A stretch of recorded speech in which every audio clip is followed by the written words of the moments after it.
Hey guys, for the next tutorial, we're going to use just the pencil tool. The pencil tool is really more freehand, but it's really easy for us to perfect our edges. For this one, I highly recommend zooming in a lot on the area you're working on. Okay. So our pencil is actually hiding in the same area as our paintbrush. So if I click and hold my paintbrush and select my pencil, it's also N for a shortcut.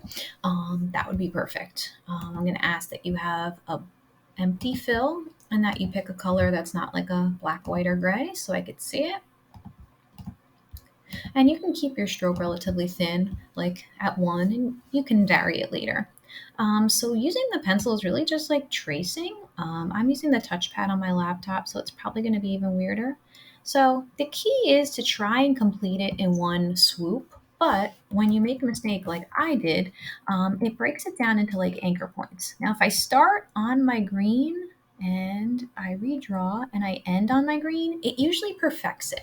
Now, something like this, totally fine for our project. We're just trying to get in the ballpark. I know it's not going to be perfect, and I'm not looking for perfection. I'm looking that you attempted to make it close.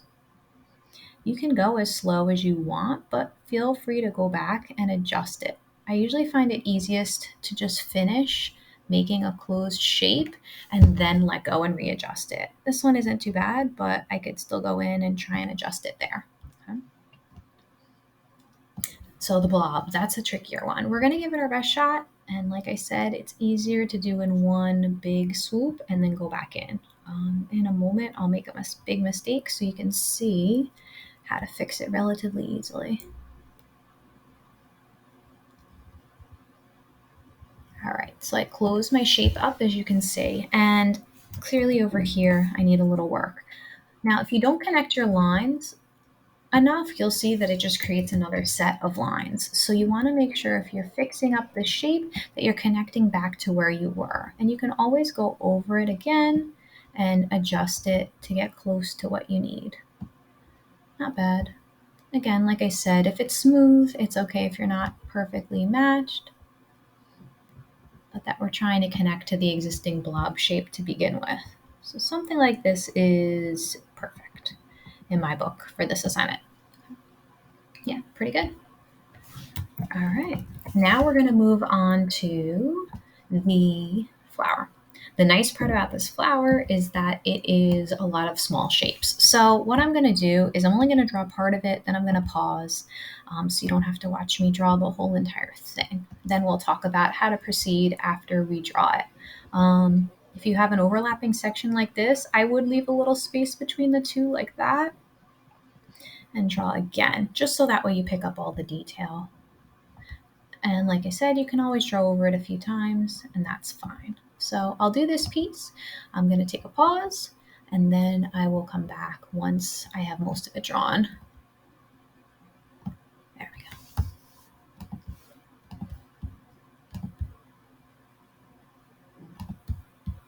Okay, guys, I finished up my flower, and you can see sometimes it was tricky when you had two overlapping pieces. So if you leave a little space between some of your drawings, it turns out okay. I think I missed a little piece up here, and I'll show that example. Sometimes we need to make sure we deselect what we had before so we could add some more pieces in. So for Illustrator, it's asking us to use our black arrow to select it, hit Control C to copy it, or you could even alt click and drag it over like that. So that way we don't see any of the like gray lines underneath. Cool. Yeah, we may have taken some of the gray with us. So what I'm going to do is I'll lock the under layer and then select it again and alt click. And I just get the flower. I don't get like the gray tracing element.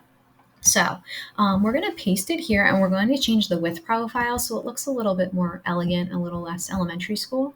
So we'll go to the drop down that says uniform and I'm going to try this one. It's pretty close. Then I'm individually going to select certain parts and make the line thicker.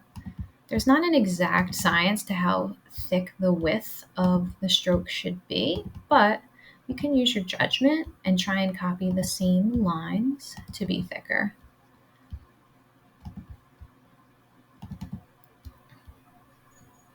And that would be the end of the tutorial. And you can notice that using different width profiles elevates your level of your drawings a little bit, makes it a little bit more fancy, a little bit less computer looking.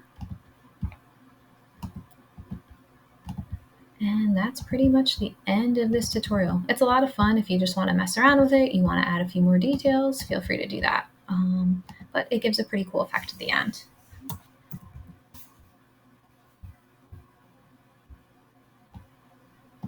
Pretty cool.